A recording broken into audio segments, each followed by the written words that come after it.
Esse vídeo vai ser um pequeno teste para você. Será que você é um monstro e não sabe? Para que você faça esse teste, é necessário que você preste atenção até o final. É um vídeo bastante extenso, de mais de 1 hora. Portanto, se você não tem tempo agora, salve no seu celular, no seu computador e assista mais tarde com bastante atenção, para saber se você é mesmo um monstro ou não. Se você chegou aqui até o meu canal por causa de alguma tretinha de youtuber, por causa de alguma brincadeira que eu fiz, de algum vídeo de humor, para mim não interessa como você chegou aqui. Interessa que uma vez que você está aqui, que você possa ouvir aquilo que é verdade. As pessoas pedem para que eu faça o vídeo a respeito do 1 milhão de inscritos, né? Eu ainda não tive tempo de comemorar isso. Nós compramos uma casa agora, eu não tive tempo de me alegrar com isso, com nada. Às vezes eu acho que a única coisa que me interessa mesmo é a batalha. Não importa se eu vou mergulhar na lama para te pegar. Importa eu te pegar. Se você vai ouvir a verdade e depois cuspir essa verdade, o problema é teu. Eu só quero pegar você lá, na lama em que você estiver. Esse vídeo de 1 milhão vai sair mais cedo ou mais tarde, mas não agora. Ah, você não gosta de mim? Você vai me xingar aqui na internet? Bicho, olha a minha cara de preocupado com os teus xingamentos. Oh, puta merda, eu nem durmo à noite com os teus xingamentos, cara. Dislikes, puta que pariu. Que triste pra mim, hein? Ah, eu falo muito palavrão, eu xinguei quem mereceu ser xingado, você ficou triste? Puxa vida. Eu quero que você preste muita atenção no vídeo que eu vou colocar aqui agora. Ele é a respeito do aborto, é um documentário a respeito do aborto, chama-se Blood Money. Ele vai falar a respeito da relação do aborto com o racismo, o aborto com a eugenia, todo o dinheiro que essa indústria movimenta, a lavagem de dinheiro que ela movimenta, para aqueles que acreditam que o mercado pode regular valores morais. Esse é um vídeo extremamente importante de você assistir. Se você terminar este vídeo e continuar apoiando a causa do aborto, é porque você é um monstro. Não existe mais outro adjetivo para você. Você é um monstro. Assista até o final com bastante calma. Esse vídeo não tem nenhuma daquelas imagens chocantes, tal, que fazem com que a gente vire a cara. Nada disso, são só relatos. Tá? São só relatos. Então, já aviso desde já. E antes de colocar o vídeo aqui, eu queria agradecer muito ao canal Casando o Verbo, ao canal Lilo Vlog e ao canal do Fábio do ClickTime. Não por estarem do meu lado, mas por estarem do lado da verdade, que é óbvia. É simplesmente, é clara, é cristalina. E se você não consegue perceber, bicho, você é burro pra caralho mesmo, viu? Você é foda, cara. Você é foda. Você tem que ir atrás daquela roupa de minhoca, colocar em você, ir pro jardim lá, brincar de minhoca. Então agradeço muito a esses canais, o Casando o Verbo, o Lilo Vlog, o Fábio do ClickTime. Vou deixar eles aqui na descrição. E seria um grande presente ver esses 3 caras com mais de 100 mil inscritos antes do ano novo. Seria um presente muito grande. Porque eles têm se mantido aí sempre, independente dos turbilhões, a favor da verdade. E a verdade não é subjetiva, não é relativa. Nós acreditamos que a verdade transcende o próprio homem e que ela é objetiva. E a verdade será mostrada para você de maneira objetiva, clara, cristalina, neste documentário agora. Se você, depois de assistir todo este vídeo, continuar defendendo o aborto, você é um monstro. Não existe outro adjetivo para você. Um bom documentário.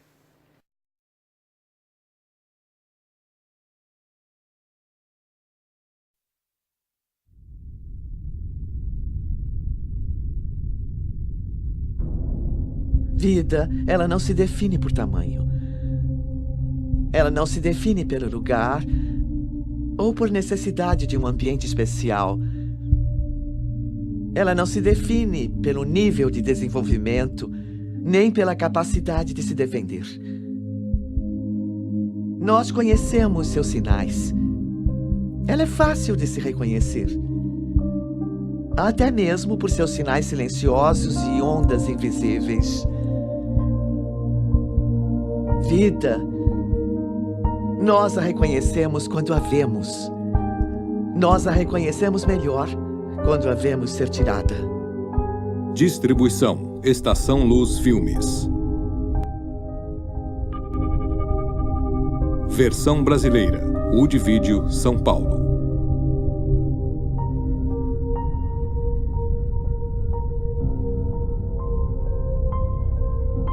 Olá, eu sou Alvida King. Meu tio, o Dr. Martin Luther King Jr., disse uma vez: a injustiça em qualquer lugar é uma ameaça à justiça em todo lugar. Este filme aborda o ato do aborto e as suas consequências.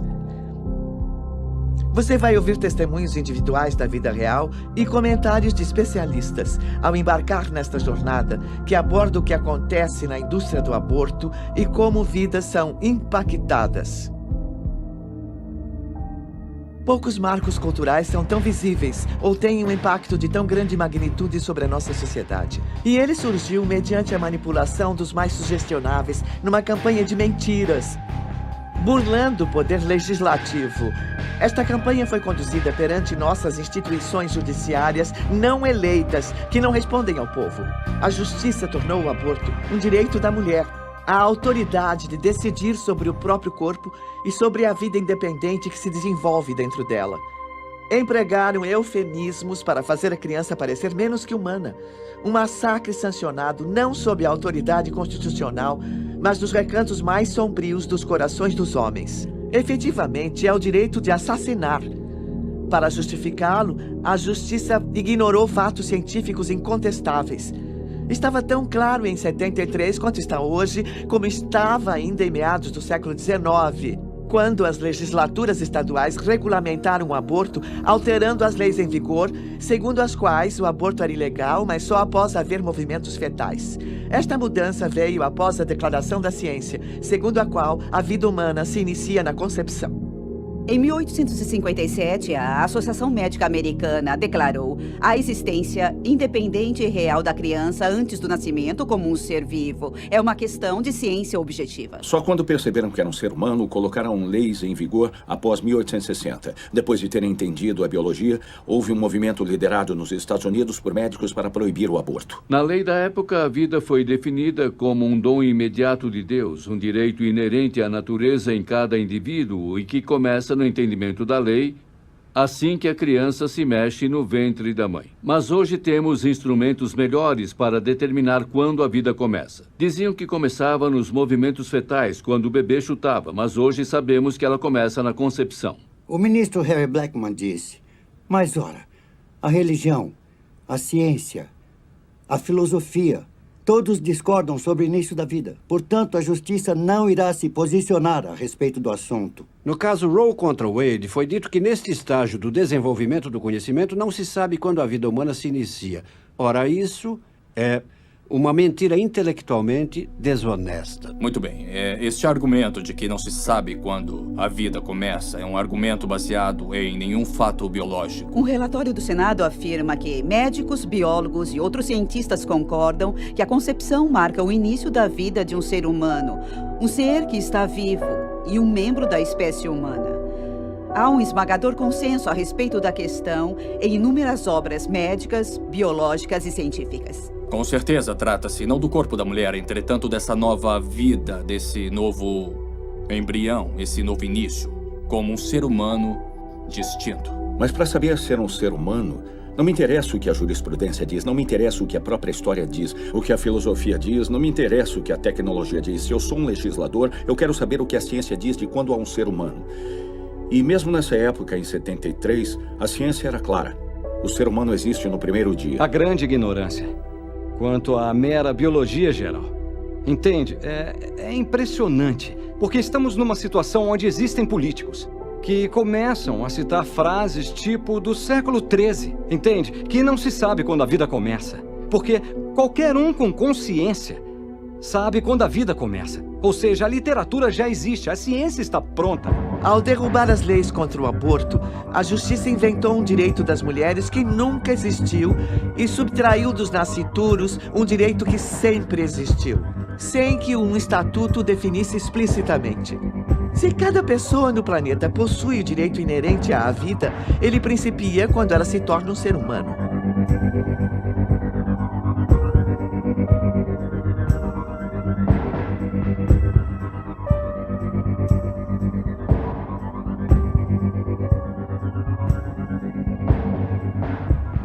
Os fatos científicos não devem ser postos em dúvida. É quase risível até onde algumas pessoas iriam para tentar questioná-los. O que eles iriam ver é que quando se compara o genoma do DNA da mãe com o dos embriões, mesmo numa fase muito inicial, observa-se que se trata de dois indivíduos independentes e distintos.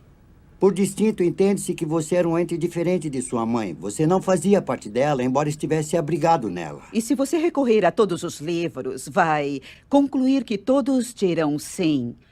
Quando se tem 46 cromossomos, quando se tem o sexo identificado, quando se tem um embrião autodefinido e que se autodesenvolve, o qual tem todo o necessário para prosseguir se desenvolvendo até a morte. Este é o princípio da vida humana. Livros de embriologia de todo o mundo, eles confirmam unanimemente que desde os estágios iniciais do desenvolvimento, desde o início, você não fazia parte de outro ser humano. Você era um ser humano único, distinto e totalmente independente. A biologia é muito clara a respeito de quando a vida começa. É na concepção. O batimento cardíaco no ser humano em desenvolvimento geralmente se inicia em torno de 23 a 25 dias. Raramente após 3 semanas de gestação. Já conversei com centenas de aborteiros. E todos eles, sem exceção, disseram em dado momento: sou um assassino. Tony Laventino disse: sou pistoleiro. Eu sou pago por quem quiser matar o próprio filho.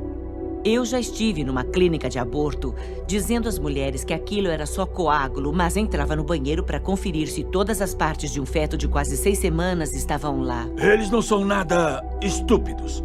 Sabem quando a vida começa e sabem que com o aborto liquidam com uma vida em qualquer fase. A maioria das mulheres não aceitaria matar seu filho se lhes fosse dito: isto é um ser humano, você tem o direito de matá-lo, mas ele é um ser humano cuja vida está sendo extinta.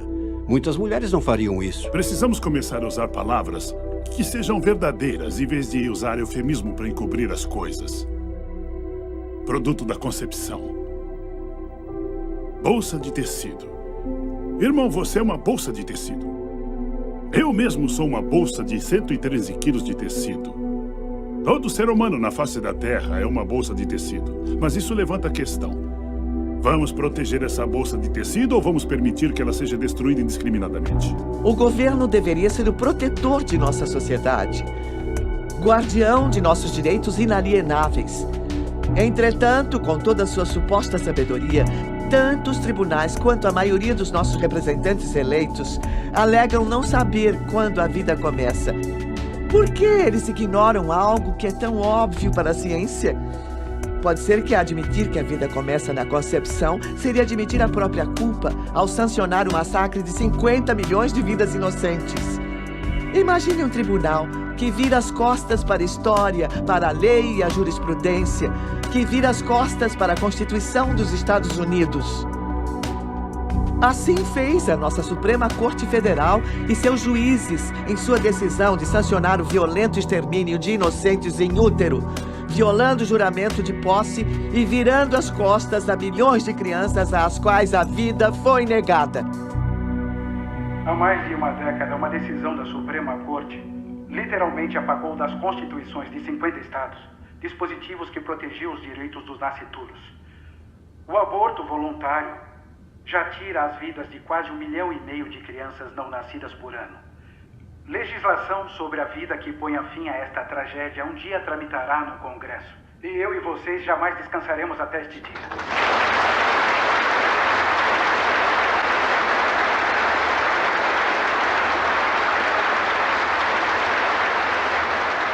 A menos que até que seja provado que o nascituro não é um ser vivo, Os seus direitos à vida, a liberdade e a busca da felicidade devem ser totalmente protegidos.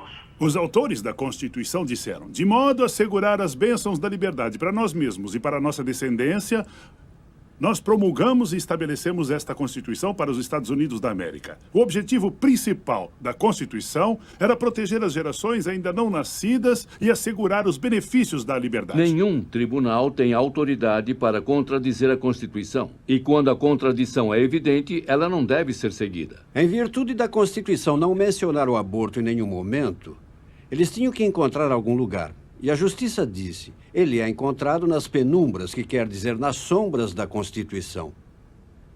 A Suprema Corte não pode revogar direitos que são tão inalienáveis. Então, Roy contra Wade e Doe contra Bolton são ficção, que já custou mais de 50 milhões de vidas. A Suprema Corte não concedeu o direito absoluto das mulheres matarem seus filhos nascitouros. Ao revogar o que sempre foi um direito natural, eles legitimaram um homicídio sob forma de aborto, tornando uma decisão médica confiada aos médicos e decidida em consulta com a mulher grávida.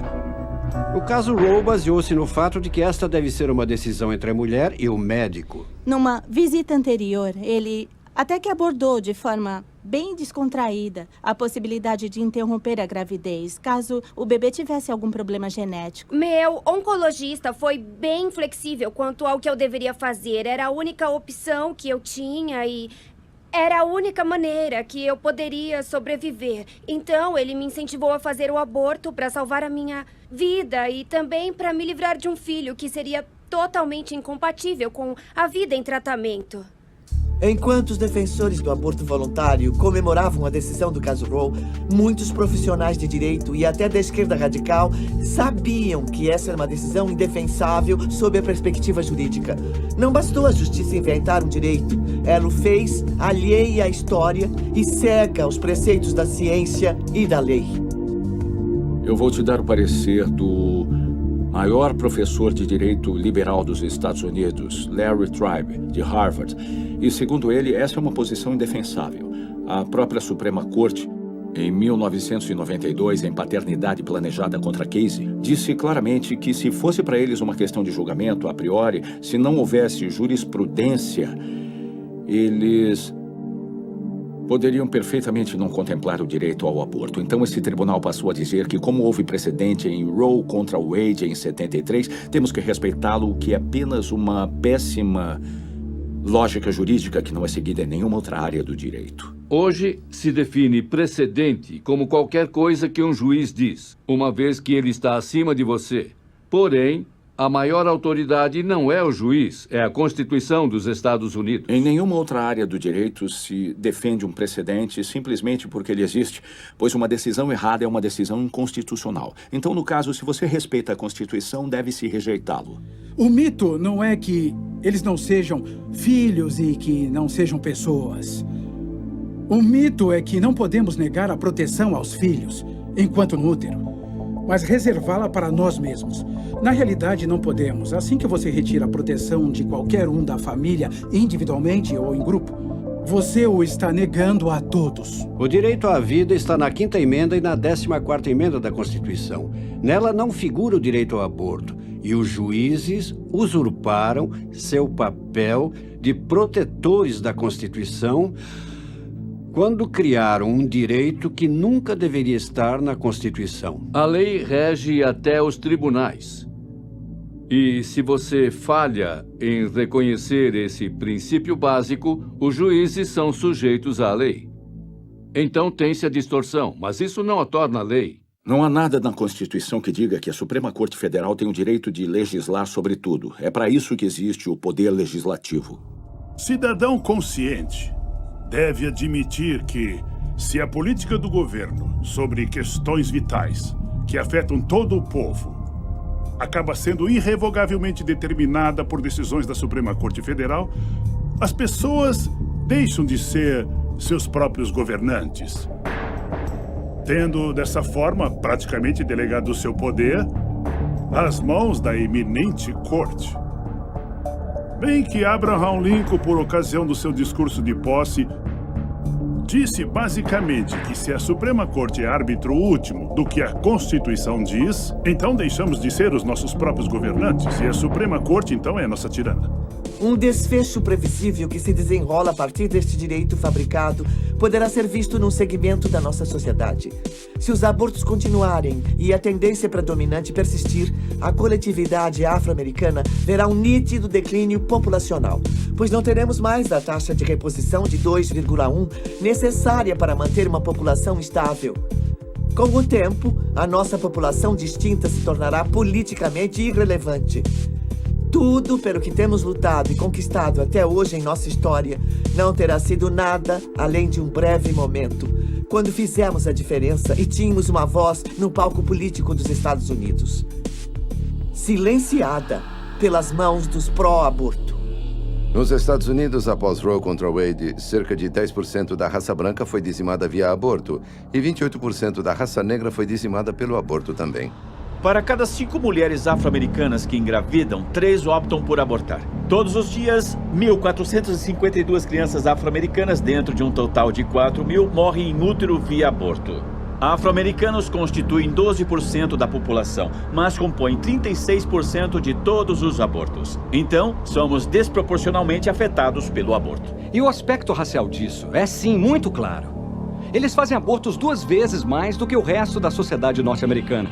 Isso não acontece por acaso. Abortos acontecem quando pessoas são um alvo. Após 35 anos de abortos, já perdemos 14 milhões de vidas. Utilizamos só 25% de todos os outros serviços, mas quase 45% dos abortos realizados. Cada mulher deve ter 2,1 filhos para manter uma população estável num país desenvolvido como os Estados Unidos.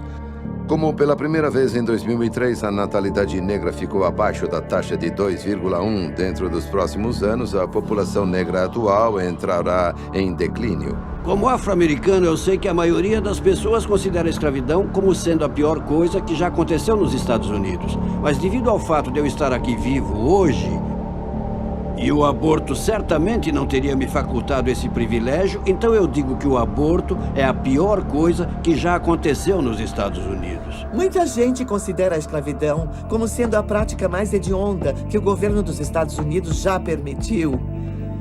E também há aqueles que sabem que até os africanos trazidos nos navios negreiros, que perderam a vida, talvez 1 ou 2 milhões, são apenas uma parte de uma grave prática opressiva que perdura até hoje. Nos Estados Unidos, desde Roe contra Wade, 14 milhões de bebês afro-americanos somaram-se ao contingente dos que vêm sendo oprimidos, seja pela cor da pele e, mais recentemente, pelo tempo de gestação. Eu creio que o maior fracasso em relação à questão do aborto tem sido a liderança negra. Estou muito preocupado que o clero negro e nossos representantes negros no Congresso e nossas organizações sociais, como a Associação Nacional para o Progresso das Pessoas de Cor, mantêm profundo silêncio sobre a questão. E se cala, então consente. Aí temos essa horrenda realidade, com as lideranças negras ajudando a perpetuar o genocídio de seu próprio povo.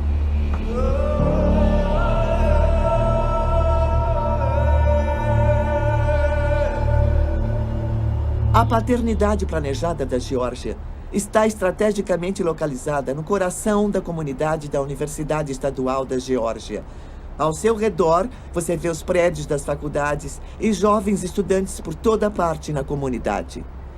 As pessoas imaginam, por que será que os jovens e até as crianças estão se iniciando no sexo cada vez mais cedo? Bem, não é tão difícil de descobrir. Você tem a paternidade planejada no centro da comunidade universitária, não muito longe das escolas de ensino médio e com jovens caminhando por toda parte. E que podem entrar lá e receber orientação de paternidade gratuita, anticoncepcionais a baixo preço e preservativos grátis. E quando tudo falha, eles fazem aborto. 20 anos após Roe contra Wade, as pessoas organizaram suas vidas pessoais em torno da disponibilidade do aborto como alternativa quando a contracepção falha. A paternidade planejada é um dos maiores distribuidores de recursos de controle de natalidade, mas eles falham 2 milhões de vezes por ano nos Estados Unidos. E o que vemos, segundo o Instituto Alan Guttmacher, que é um órgão de pesquisa da paternidade planejada, quase 2 em cada 3 mulheres praticando aborto usavam contraceptivos quando engravidaram. Assim, é uma maravilhosa forma autorrealimentada de se vender um produto. Aí o produto falha, aí se oferece às pessoas o aborto para corrigir a falha do produto que eles mesmos vendem. Tínhamos um programa de venda de abortos que se chamava de educação sexual. Era vencer a timidez natural, separá-las dos pais e de seus valores e nos tornarmos os especialistas em sexo das vidas delas para que recorressem a nós. Aí dávamos um anticoncepcional de baixa dosagem e ficavam grávidas. Ou um preservativo defeituoso porque não tínhamos os mais caros, só os mais baratos. Nossa meta era entre 3 e 5 abortos de cada menina entre as idades de 13 e 18 anos. Sendo jovens de tenra idade, eles estão sexualmente ativos.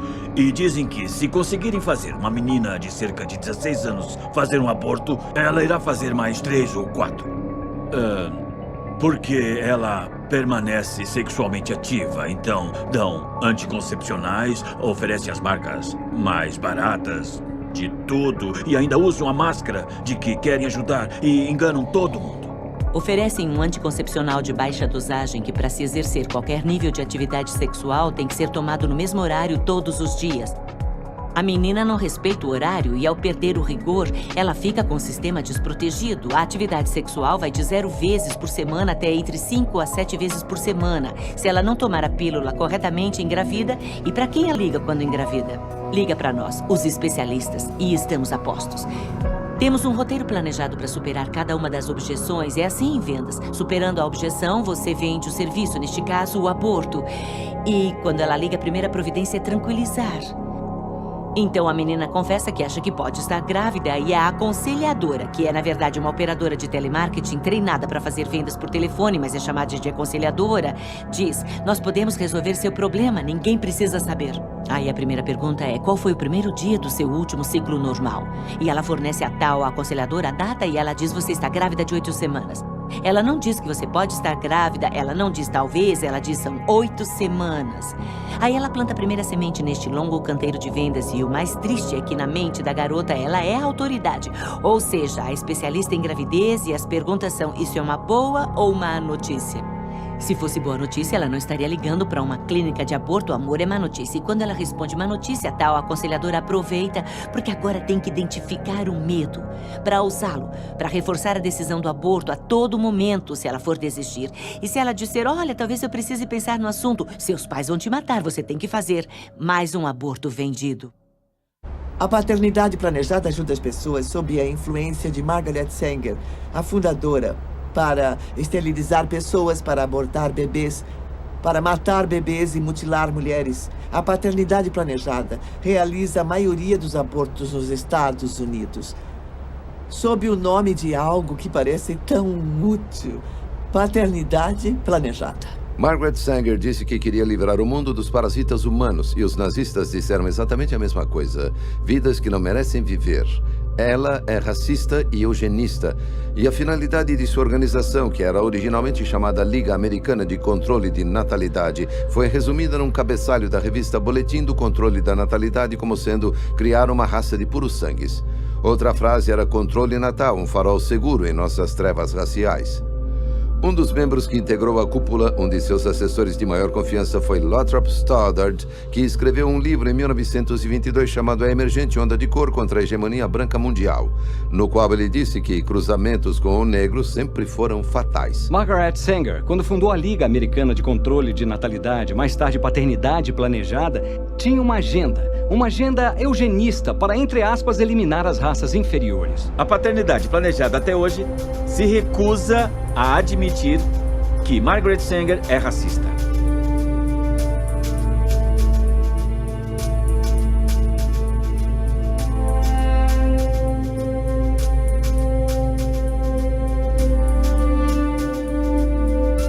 Embora nenhuma conexão direta tenha sido estabelecida entre Margaret Sanger e Adolf Hitler, há elementos nazistas suficientes que indicam que as suas filosofias estão mutuamente alinhadas e que eles compartilham muitos dos mesmos ideais distorcidos. É pouco divulgado, mas nos Estados Unidos a esterilização forçada de mulheres das minorias só parou em 1972. Muitas centenas de milhares de mulheres foram esterilizadas contra a vontade delas, após a decisão do caso Buck contra Bell, em 1929, quando um dos juízes da Suprema Corte disse a infame frase: 3 gerações de imbecis já é o bastante.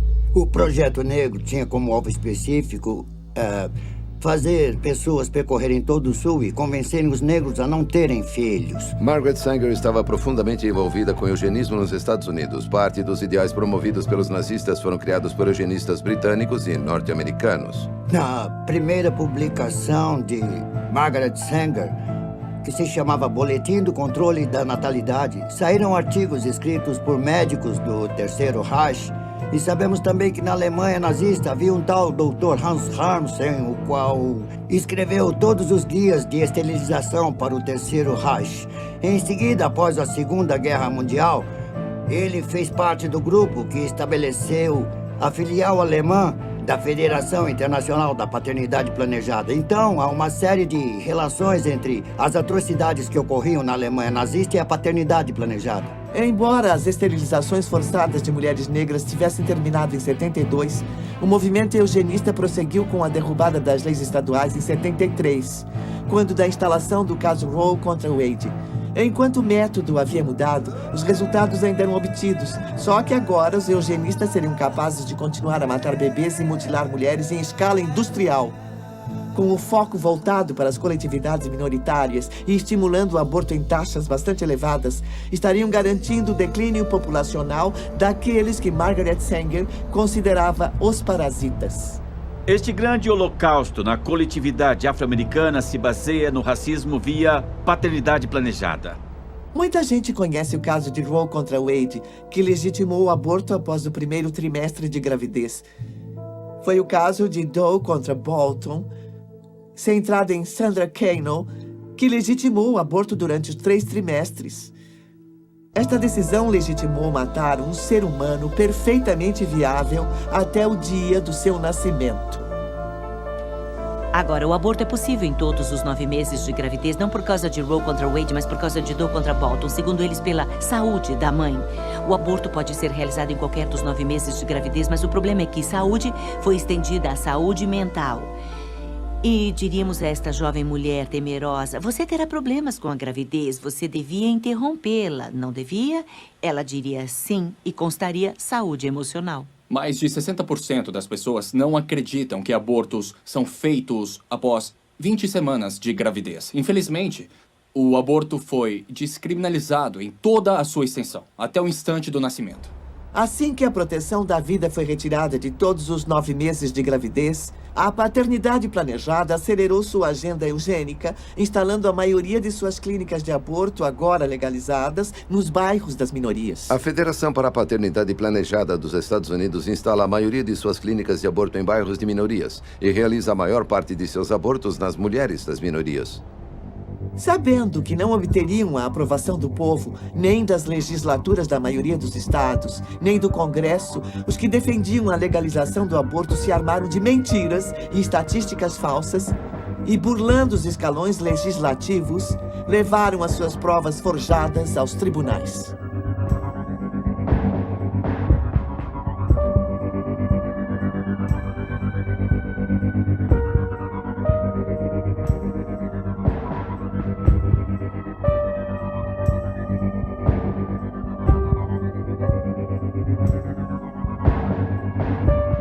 Havia dados verdadeiros antes do aborto ser legalizado, quando entre 40 e 70 mulheres morriam por ano por abortos nos Estados Unidos. Mas o problema é que então todos eram amplamente divulgados e depois de Roe contra Wade foram omitidos. Por isso nós cremos que entre 50 e 100 mulheres morrendo pelo chamado aborto legal é provavelmente ainda o número mais preciso nos Estados Unidos. Aqueles que buscam acabar com as leis que protegem os nascituros encontram os peões perfeitos para serem sacrificados em sua cruzada mortal. Mulheres sagazes, bem instruídas e bem educadas foram orientadas a assediar suas semelhantes mais vulneráveis, manipulando-as para pensarem que o apoio delas ao aborto tornaria suas vidas muito mais significativas. Tanto Norma McCorvey quanto Sandra Kano, cujos nomes estão para sempre associados ao extermínio de bebês em gestação, nunca fizeram abortos. Elas deram à luz, enquanto astuciosos advogados usavam seus nomes para sugar a vida de milhões de outros assim chamados filhos indesejados. Enquanto estes advogados clamavam pelo direito de escolha das mulheres, que escolha é essa se apenas uma opção oferecida? Essa é a falácia essencial do assim chamado direito de escolha das mulheres. Na maioria dos casos, não há escolha nenhuma. A decisão é tomada sem orientação ou baseada na desinformação. Não são apresentadas outras opções e a mulher é forçada a tomar uma atitude mortal. O slogan número 1 dos pró-aborto é pró-escolha. E a maior ironia desse slogan é que, se perguntarem às mulheres que fizeram aborto por que você fez o aborto, a resposta número 1 é: eu achei que não tinha outra opção. A maioria, talvez mais de 80% dos abortos nos Estados Unidos ocorrem sob alguma forma de coerção. Resumindo, não é escolha da mulher. Uma vez uma senhora que me ligou à tarde e ela disse que queria marcar uma consulta para a filha vir e fazer um aborto. Perguntei, ela quer fazer o aborto? Olha, essa escolha não é dela. Então procurei orientação junto a uma aconselhadora cristã. Ela continuou dizendo que eu precisava fazer o aborto. E que ter ele não seria a melhor coisa para eu fazer e isso não seria bom para os meus filhos. Então eu contei para o meu noivo, eu disse para minha mãe, disse aos outros membros da minha família e de repente todo mundo dizia: isso não se faz, você não pode ter ele, você não vai ter ele, não é bom para as crianças, não é bom para você, isso não é bom para o nosso casamento, eu não quero criar esse filho. Teria sido alguém que teria mudado a dinâmica da nossa família. E as relações que eles teriam criado teriam mudado a todos com quem eles interagiriam. Mas eles não estão aqui. Num aborto, não se trata de escolha, trata-se de desespero. Não se trata de pessoas que fazem abortos porque têm liberdade de escolha. São pessoas fazendo abortos porque percebem que não têm liberdade nem escolha. Ele forçava o aborto e isso ia me deixando revoltada a um tal ponto que isso me deixava mal. Eu só achava que ele não gostava de mim, que ele só ficava pensando em como resolver o assunto. E essas foram exatamente as palavras que ele usou. Temos que dar um jeito nisso. Mas eu tinha medo, estava em crise. Nesse ponto eu percebi que não tinha escolha. As mulheres são as vítimas e, em muitos dos casos, as mulheres são coagidas. E em meio à crise, lamentam que tiveram que tomar a decisão. As mulheres se sentem ameaçadas que, se não fizerem aborto, elas vão acabar sendo punidas por isso. Há histórias de namorados que dizem: eu te dou dinheiro e nossa relação continua se você fizer o aborto. Se você optar por ter o bebê, aquela é a porta. Eu estava namorando um rapaz e fiquei grávida. E as primeiras palavras dele foram: você não vai ter ele, vai?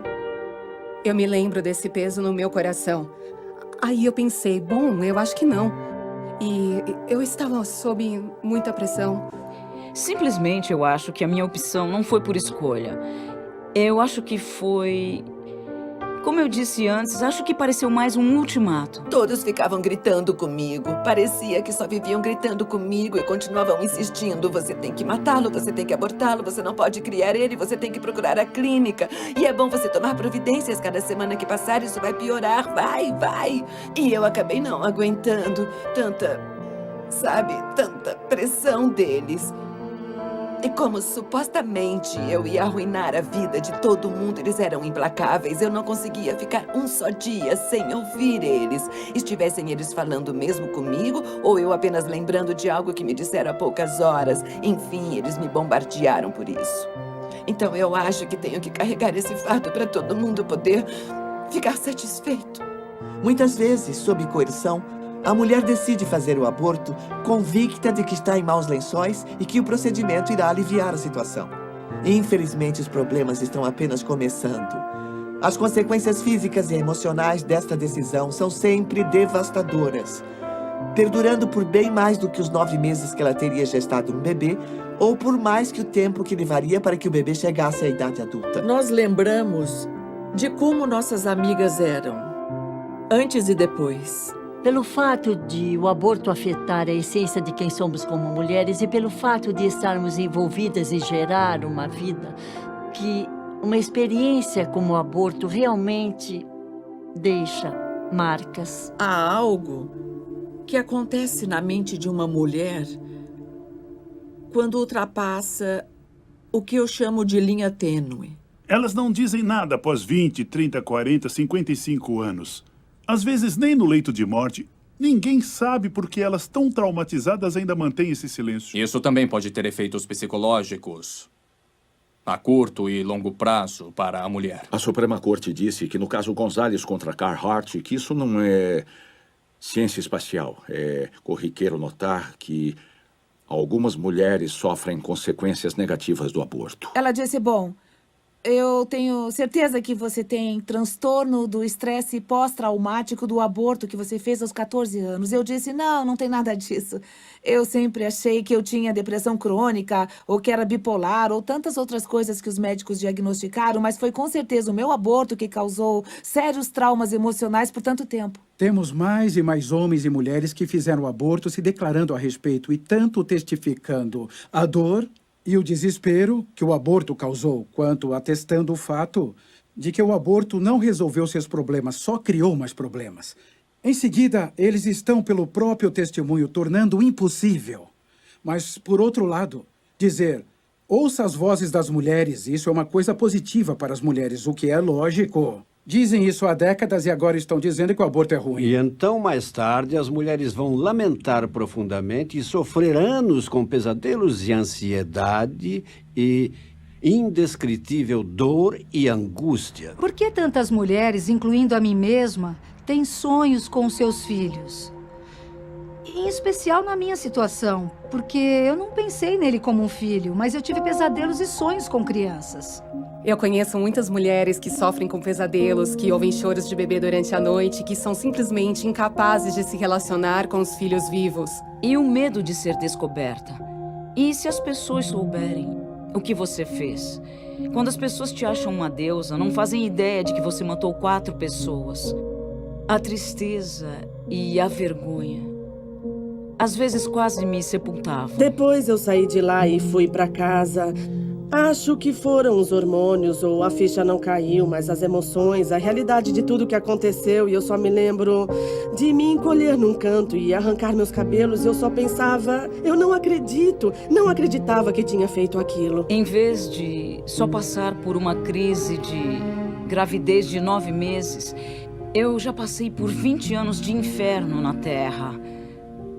Só por exercer o meu direito de escolha. As mulheres dizem com frequência, não me disseram que eu ia sofrer por anos com meu aborto. Ninguém me disse que eu teria pesadelos com meu bebê. Não me avisaram que eu viria a me arrepender tão amargamente que ia preferir me matar a continuar a viver. Não. Daqui a 10 minutos você não vai nem lembrar. Isso é mentira. Um dos efeitos mais devastadores do aborto em muitas mulheres é o suicídio. Há estudos indicando que adolescentes que fazem aborto têm até 6 vezes mais chances de tirar a própria vida no prazo de 1 ano após terem interrompido a gravidez.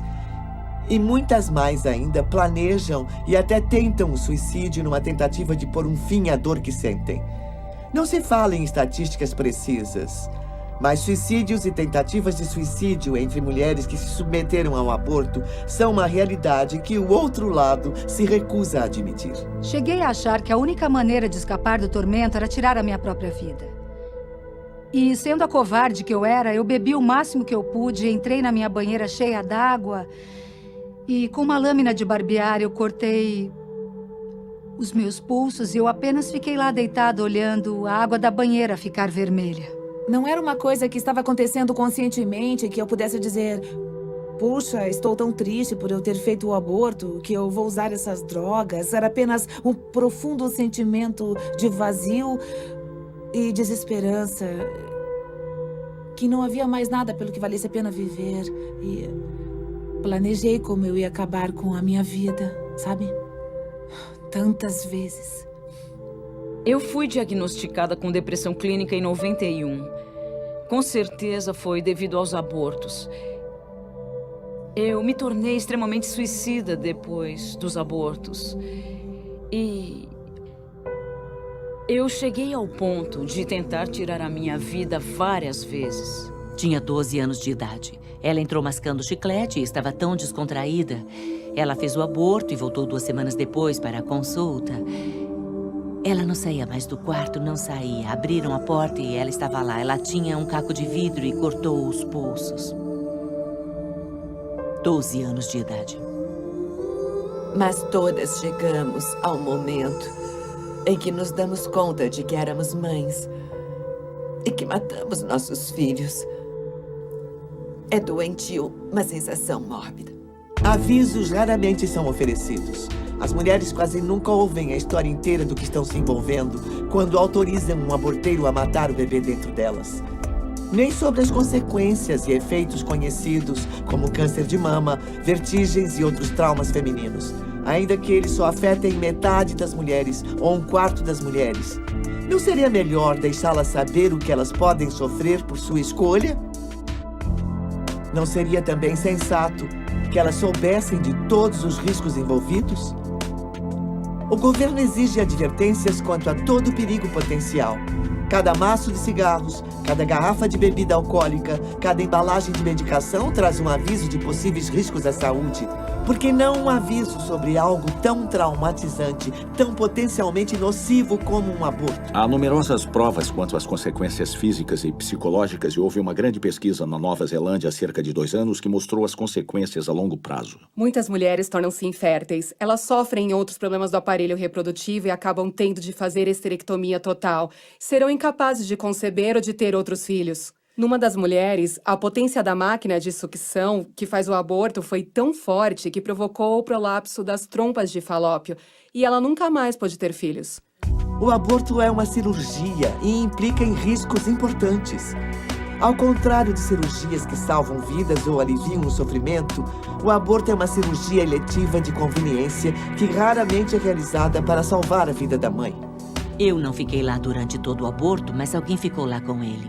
Eu só fui lá no final e eu nunca tinha visto tanto sangue. Assim, entende? Sangue por toda a parte. E nós a colocamos na sala de recuperação e ela ensopou a cama e trocamos a cama algumas vezes. E a pressão arterial dela era irregular. E o médico foi embora. Eu fiquei preocupada com ela e tentei ligar para o médico. E o namorado dela ficava querendo ir para casa e a pressão arterial estabilizou um pouco, mas eu não acreditava que ela... Foi uma sensação que eu tive de que ela não estava bem. Às 22 horas, o namorado disse que se qualquer coisa acontecesse, que ligasse para ele na hora. E às 4h30, ele ligou para o médico. Ele ignorou. Ele a pegou, a colocou numa banheira com água quente e a última gota de sangue do seu corpo saiu. E ele me ligou por volta das 6 e disse que ela estava morta. E ele imediatamente começou a me contar como iria encobrir. E, de alguma forma, deu tudo certo. A autópsia não revelou nada, não houve processo, nada aconteceu, os jornais não ligaram, ninguém apareceu. Nós matamos aquela mulher e fizemos abortos no dia seguinte. E muitas vezes vemos mulheres jovens que morreram por aborto e na certidão de óbito se lê alguma coisa como gangrena espontânea do ovário, complicações terapêuticas ou coisas do gênero. As famílias ficam tão abaladas com o que acontece e envergonhadas com a filha que fez o aborto e morreu em virtude dele que não se manifestam. Veja que o aborto torna o médico quase imune a processos, pois a mulher fica tão constrangida por fazer um aborto que mesmo se for por imperícia dele, ela tiver que fazer esterectomia, ninguém conta nada sobre isso a ninguém. Nunca. Porque não querem que ninguém saiba. Tivemos uma garota de 22 anos, uma modelo, que entrou dançando, pulou em cima da mesa, disse ao médico rindo que ela não usava calcinha, com 22 semanas de gestação. Colocamos ela na mesa e há um procedimento chamado manobra de Hansen, que o médico pode fazer sozinho ou alguém pode fazê-lo, mas eu fiz com bebês grandes, 2 abortos de bebê grande. Eu segurei os bebês e se diz, a cabeça está aqui, os pés aqui, as nádegas aqui, e você gentilmente empurra o bebê para baixo contra o aparelho. E a primeira vez que o médico introduziu, tirou o aumento, que é o forro dos intestinos. Ele literalmente perfurou o útero dela e estava puxando as tripas para fora pelo útero da primeira vez que ele introduziu a aparelhagem. E a segunda vez que ele introduziu, ele puxou os intestinos e aí empurrou tudo de volta. Com o bebê vivo, acordamos a mulher, colocamos ela no carro porque é péssima. Péssima publicidade. Imagine ter uma ambulância na frente de uma clínica de aborto. Isso não se quer. Então, colocamos ela no meu carro e não a levamos ao hospital mais próximo. Nós não a levamos ao hospital que seria melhor para cuidar dela. Nós atravessamos a cidade até um hospital que nos ajudaria a encobrir o que foi feito. O cirurgião levou essa menina com um bebê completamente formado dentro dela, com os intestinos dela saindo pela vagina, até a sala de cirurgia lá em cima. 7 médicos operaram esse bebê dentro da garota. Tiveram que fazer a colostomia, a ressecção do intestino para esvaziá-lo no saco. Aí retiraram o bebê, enrolaram em lençóis descartáveis e colocaram no incinerador do hospital. E todos os 7 médicos falsificaram o laudo. Nós matamos aquele bebê assim. Os médicos falsificaram o laudo, dissemos à garota que ela teve gestação abdominal e ela não nos processou. No caso Roe contra Wade, a justiça tornou a questão do aborto uma decisão entre a mulher e o seu médico. A verdadeira consequência disso é que a decisão entre ter o bebê ou encerrar a sua vida, na grande maioria dos casos, é delegada à mulher em crise, numa consulta com uma pessoa que ganha vida vendendo abortos. A sineta da caixa registradora ocupou o lugar do choro do recém-nascido. A maioria das mulheres nos Estados Unidos que fizeram aborto vão lhe dizer que elas nunca viram um aborteiro. Elas nunca veem esse médico até ele estar entre as pernas dela na clínica de aborto, violando-a com os instrumentos. As mulheres quase nunca consultam seus médicos. Elas procuram umas clínicas. Elas decidem que querem fazer o aborto. Então, essa ideia da importância do papel do médico pessoal é uma fantasia. Com o sucesso de Roe contra Wade na justiça, a organização eugênico-racista de Margaret Sanger tornou-se parte da cultura dos Estados Unidos. Uma nova indústria multibilionária foi iniciada, encabeçada pela paternidade planejada. Uma indústria que mantém a sua influência e poder através dos mesmos argumentos e mentiras originalmente usadas para descriminalizar o aborto em 73. Há 2 grandes mentiras sobre o aborto. A primeira não é um bebê. E a segunda é bom para as mulheres. Devemos também considerar outro interesse da paternidade planejada na indústria do aborto. O desejo de ganhar dinheiro para promover a causa. Dinheiro que é ganho vendendo educação sexual, vendendo contraceptivos que sabem que vão falhar milhões de vezes por ano, e depois vendendo abortos como meio de reparar as falhas, e às vezes até vendendo parte dos corpos dos bebês mortos pelos abortos. É fácil perceber que a indústria do aborto é um ciclo vicioso infinito de lucratividade. E é justamente quando as mulheres planejam a maternidade que a indústria do aborto perde. Eu não acredito que alguém imaginasse que veríamos uma indústria que se tornaria tão grande, uma indústria de dinheiro que é amplamente desregulamentada para realizar abortos. A paternidade planejada foi autorizada a entrar e dar palestras. Outras organizações dão palestras. Professores liberais dão explicações durante aulas de educação sexual. Ninguém fala em bebê. É produto da concepção, que pode ser removido se você não o quiser. Ao legalizar o aborto, a Suprema Corte abriu as comportas para que a indústria possa faturar bilhões de dólares com o sofrimento e a dor de mulheres e a morte de milhões de bebês inocentes, através da exploração da delicada situação em que muitas mulheres se encontram. No instante em que a mulher se vê mais vulnerável, aborteiros legitimados pela justiça oferecem um serviço que promete resolver o problema. Mas, ao contrário de outras empresas, eles deixam suas clientes sofrerem com as consequências sem oferecerem garantias nem reembolso quando o produto deles apresenta defeito.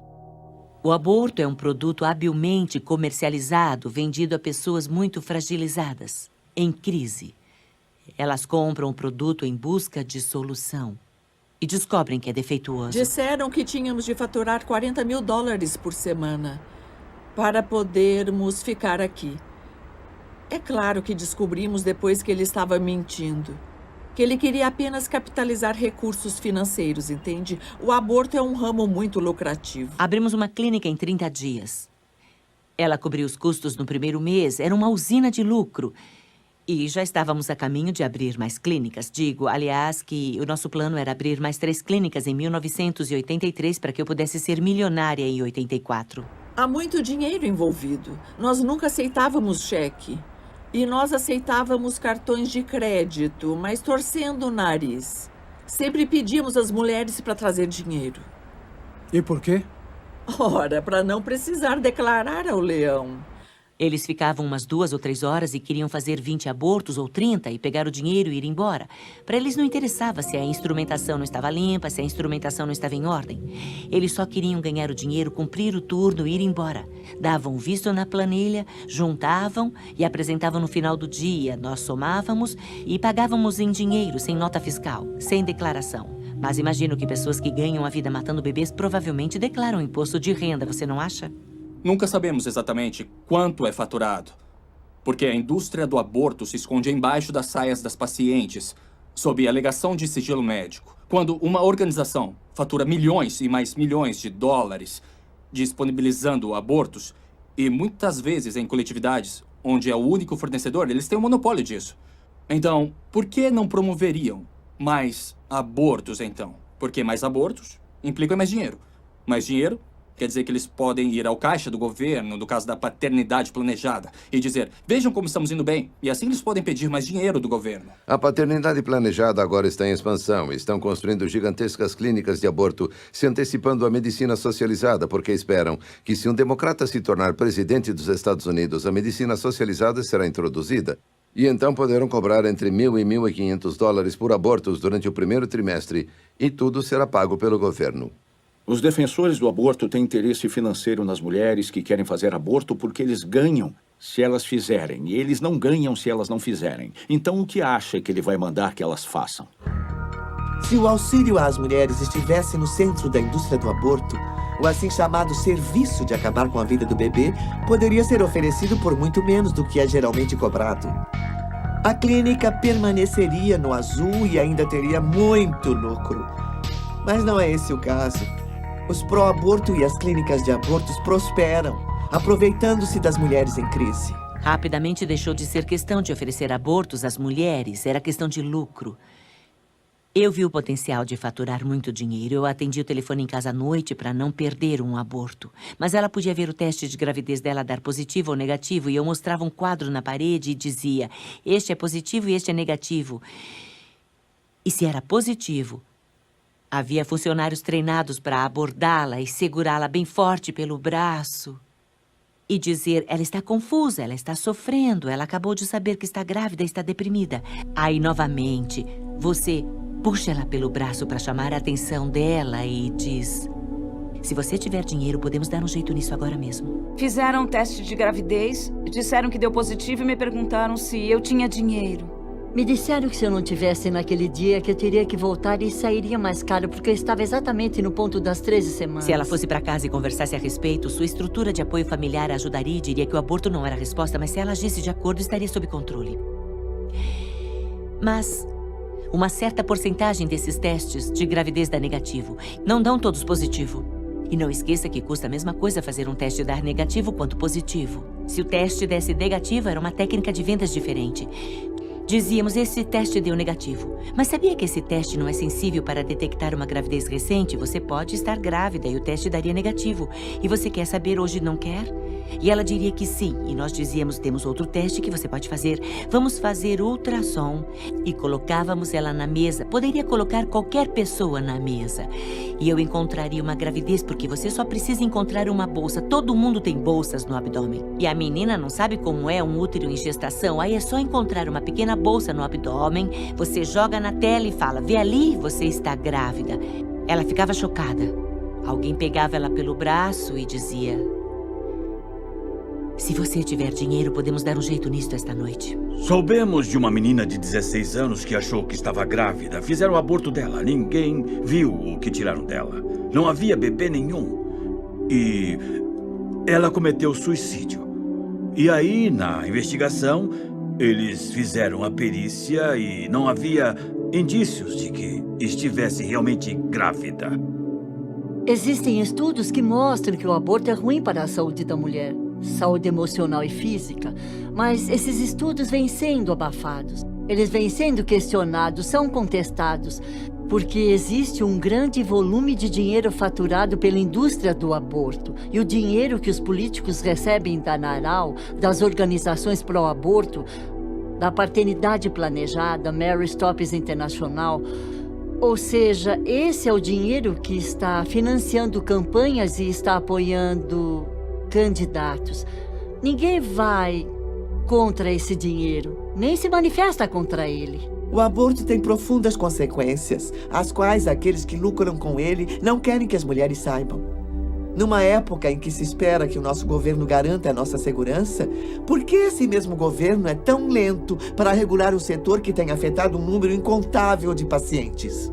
Isso não afeta apenas a mulher, isso não afeta apenas o pai. Isso afeta a família inteira e desintegra famílias. Como filha única, ela sempre quis ter uma irmã. E quando ela fez 8 anos, percebeu que eu deveria ter tido um filho antes. Havia alguém faltando na vida dela. Aí ela falava, peraí, cadê o bebê? E eu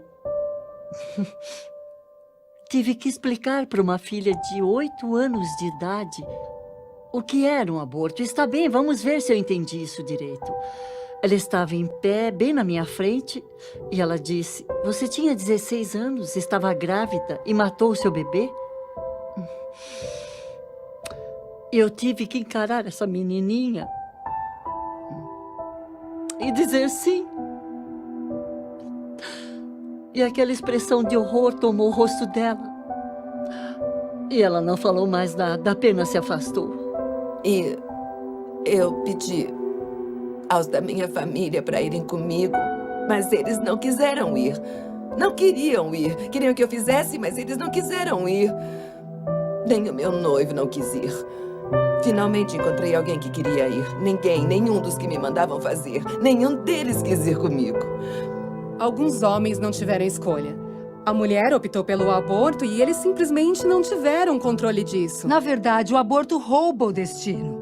Não só das mulheres, mas dos homens que estão envolvidos. Dos homens que perderam filhos, das famílias deles. Ele destrói relacionamentos. Um homem veio até a nossa mesa. Eu estava no stand e fui explicar para ele o nosso trabalho. E ele olhou para mim e as lágrimas começaram a correr pelo rosto dele. E ele soluçava igual um bebê e disse, já faz 35 anos e ainda dói tanto que parece ainda hoje, sabe? Não podemos mais nos calar. Milhões de vidas de mulheres foram devastadas e os pais são negligenciados, são simplesmente esquecidos. Estou dizendo, a quantidade de pessoas que foram afetadas pelo aborto é incomensurável. Com o caso Roe contra Wade, a Suprema Corte tirou dos estados o direito de regulamentar o aborto dentro de suas jurisdições. Pensava-se que os estados regulamentariam as clínicas que realizam o procedimento. A verdade é que, por anos, eles foram deixados à vontade. Os aborteiros de fundo de quintal simplesmente se instalaram abertamente sem sanear seus procedimentos. Trata-se de um ramo altamente lucrativo e a segurança das mulheres dificilmente era levada em conta em se tratando da lucratividade. Podíamos fazer de 20 a 30 abortos por hora, se preciso, no mínimo 20. Tínhamos 21 kits de instrumentação, só esses. Portanto, era impossível retirar a instrumentação, limpá-la, esterilizá-la, ajustar a temperatura do esterilizador para fazer 20 minutos de esterilização e depois esfriá-la. Eu tive mais experiência do que eu gostaria de ter tido com as condições de imundície no interior das clínicas de aborto. Quando estávamos no sul da Califórnia, íamos atrás dos pequenos aborteiros sujos ao redor de Los Angeles, San Diego e Orange County, que se instalavam nos pequenos shoppings. Praticamente assinavam um contrato hoje e matavam bebês amanhã. Íamos lá fuçar nas latas de lixo deles e eles pegavam as notas do caixa e jogavam fora. E os bebês eram jogados fora junto com o lixo comum. Claro, violando toda e qualquer legislação sanitária existente. Pois é, tínhamos uma taxa de infecção em torno de 75%. Entende? Mas isso era só da instrumentação não esterilizada. Nossa taxa de complicações no fim do meu tempo lá era de cerca de 1 em cada 500 que precisou de uma cirurgia por complicações ou que morreu. Tivemos uma que morreu. Mas por não termos estatísticas reais e se você puder encobrir, você não registra. Nenhum caso nosso foi registrado. Então, não sabemos. Algumas das condições nas que mandávamos nossos agentes, eu ia lá pessoalmente, via-se, de fato, sangue no chão, sangue nas paredes. Via-se baratas e fezes de ratos. Em alguns desses lugares, você não entraria nem para cortar o cabelo. num lugar desses. Muito menos para fazer um procedimento cirúrgico tão invasivo. No hospital de Dallas, os médicos vão dizer que já viram abortos mal feitos ou veem abortos mal feitos o tempo todo. Um dos fatores que permitiu regulamentar as clínicas de aborto no Texas foram as denúncias envolvendo aborteiros ruins. Quando uma garota morreu e foram vistoriar a clínica, viram instrumentação enferrujada e que não tinha esterilizador nem água quente. A vida da mulher que decide abortar seu bebê nunca mais será a mesma. Não haverá um só dia em que essa decisão não irá afetá-la de alguma forma, seja física, emocional ou espiritualmente. Mas ela não sofre as consequências de tirar a vida de um bebê sozinha. Os homens e mulheres que trabalham na indústria do aborto também pagam um preço vendo a matança de bebês inocentes dia a dia. Isso constitui um imenso fardo emocional. Mas ninguém fala sobre o que acontece dentro de uma clínica de aborto, onde todo mundo briga. É o lugar mais caótico que se possa imaginar. Os médicos brigam, os enfermeiros brigam, todo mundo está usando drogas, todo mundo bebendo, entende, tendo casos. Mas é grotesco olhar para o bebê e não ver que ele é realmente um ser humano. E, entende, não tem diferença de mim ou de você, exceto no tamanho. Eu confesso que estive envolvida na morte de 35 mil bebês. No homicídio de uma mulher que sangrou até a morte por um aborto no 2º trimestre. Por 19 mulheres que fizeram esterectomia ou colostomias. E nunca nenhuma apareceu em nenhum jornal, nenhum processo. Mas eu não consigo lidar com o fato de eu mesma ter tirado a vida do meu próprio filho com o aborto. Ninguém lida com a morte e mentiras diariamente sem ser gravemente afetado por isso. E não houve ninguém que trabalhou nessa clínica que não tivesse jogado os bebês no lixo. E mesmo que eles não estivessem no lixo, eles já estavam enrolados numa toalha. Eu solicitei a um colega ginecologista que realizava abortos na época que colocasse um captador de ultrassom no abdômen de mulheres que estavam fazendo abortos, que mostrasse o feto sendo caçado pelo aborteiro e que finalmente acabava morto, aspirado e destroçado. Eu já sabia que o que estava acontecendo era errado, mas durante este processo de 5 dias, eles inseriram uma bucha expansível no colo do meu útero para dilatar lentamente durante 5 dias. Lá pelo 3º dia, eu estava deitada numa maca e o bebê começou a chutar demais naquela maca. E eu lembro que eu pensei, alguma coisa está errada e ela está tentando me dizer isso. Ela tinha razão, porque aí George Tiller entrou para enfiar uma agulha grande no meu abdômen. E quase imediatamente, o meu bebê parou de chutar. E eu não senti ela chutar mais.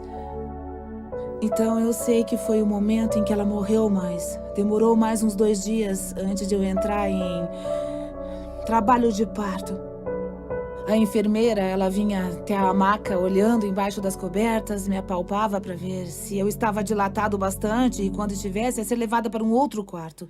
Ela me levou com um soro de cadeira de rodas até esse outro quarto, onde todas as outras mulheres entraram. Eu vi que o quarto que eu entrei era uma espécie de banheiro com um sanitário. E a enfermeira mandou eu me apoiar nela para poder jogar o meu bebê no sanitário. Ele já estava morto a essa hora, mas como é vergonhoso e nojento isso que fazemos com essas crianças. Então, bom, isso me dói muito. Eu tenho um bebê no céu, em quem eu pensei tão pouco que eu joguei num sanitário. O resultado foi o filme de um feto sendo atacado pelo aborteiro por baixo, enquanto filmávamos de cima. Em outras palavras, pela parte superior do útero. E as imagens desse filme eram pavorosas. hediondas mesmo. Ele mostrava realmente o feto sendo destroçado ao vivo e em cores. Não era um ultrassom preto e branco. Esse era em cores. Retirar pela cabeça era muito, muito difícil. Mesmo com 20 semanas. Uma vez um aborteiro ficou com uma menina na mesa por 6 horas tentando esmagar a cabeça do feto e não conseguia. Eu senti eles tirando os pedaços dele do meu corpo. Eu passei boa parte desses 20 anos tentando não lembrar disso. Mas eu lembro. Ninguém sabe o que acontece numa clínica de aborto. A escolha mais promissora é a decisão que favorece a vida. A decisão de levar a gravidez até o parto. Em praticamente todas as coletividades de todos os Estados Unidos, existem organizações e pessoas dispostas a ajudar em prol de vidas que merecem florescer. Organizações e pessoas que não são movidas pelo desejo de ganhar dinheiro com o desespero dos outros. Estas são pessoas amáveis que desejam realmente ajudar a mulher em crise a fazer uma escolha, a escolha certa. Todo dia, por todo o país, pessoas de todos os estilos de vida e condições econômicas e sociais levantam-se e atendem aos apelos de seus corações para pôr um fim à anarquia e à desumanidade que é o aborto. Desde o aconselhamento de rua, tentando salvar aquela vida no último instante, até marchas que mostram aos nossos representantes eleitos que este é um assunto da maior relevância. Até organizações que tentam curar as mulheres afetadas por este ato brutal. Lentamente, as pessoas estão se conscientizando de que o aborto é errado e precisa acabar, e que nós, como sociedade, precisamos pôr um fim a essa injustiça. Nós, o povo, estamos começando a chegar à conclusão de que a vida, até a vida desde a concepção, é o principal direito inerente a toda a humanidade. Aqui está o bebê. É o batimento cardíaco.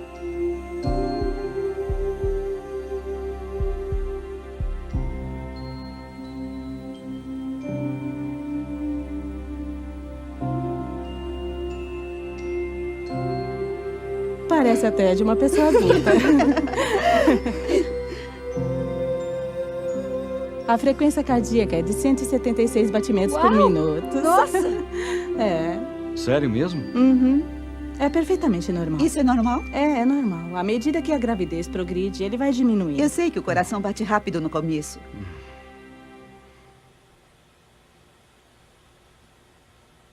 E todo dia eu penso como poderia ter sido. Como teria sido se eu tivesse tido meu bebê? Eles só não sabem que há recursos e estão em um completo desespero.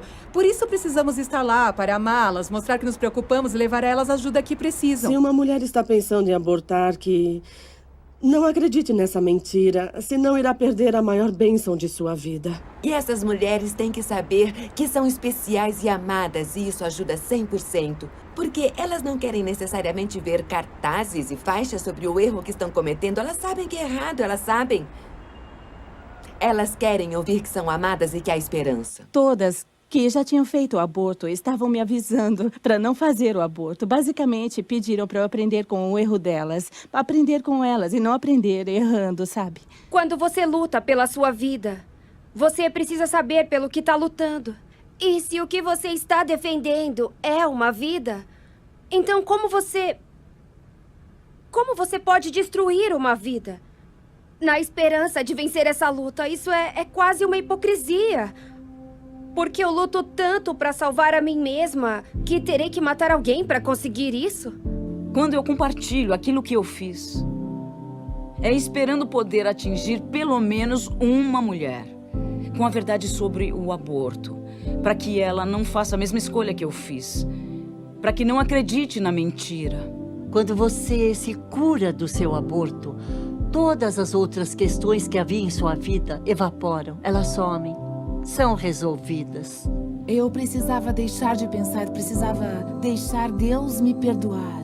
E quando coloquei um rosto no meu problema, nunca mais tive problemas de depressão. Nós sabíamos que tínhamos feito o mais certo, mas ela, desde o momento que ela nasceu, reagiu de forma totalmente normal para um bebê recém-nascido e não tinha nenhum motivo para pensar que ela viria a ter qualquer problema mais tarde.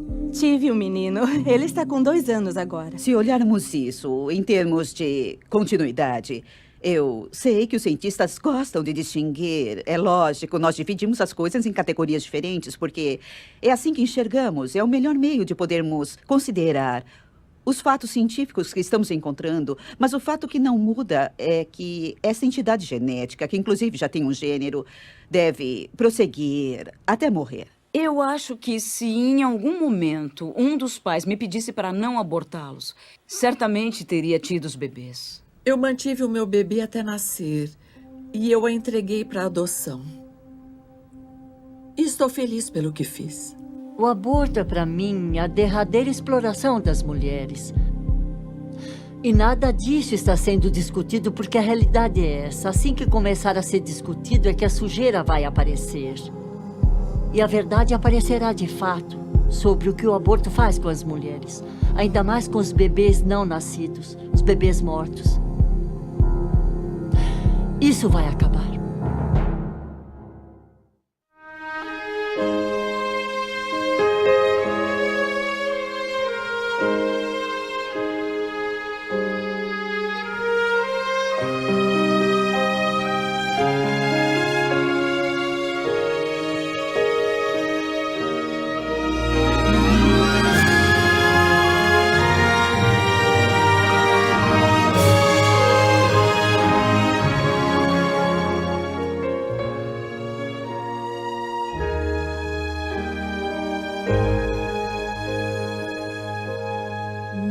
Be still when your back's against the wall. Victory, there seems no hope at all. I'll be your wings that soar so high, this side of paradise. Now be still until strong. Here I am, I'm your fire when it's cold. Here I am, I'm your guide when you lost your road. I'm your armor in the fields of war, when the enemy storms the door. Here I am forevermore.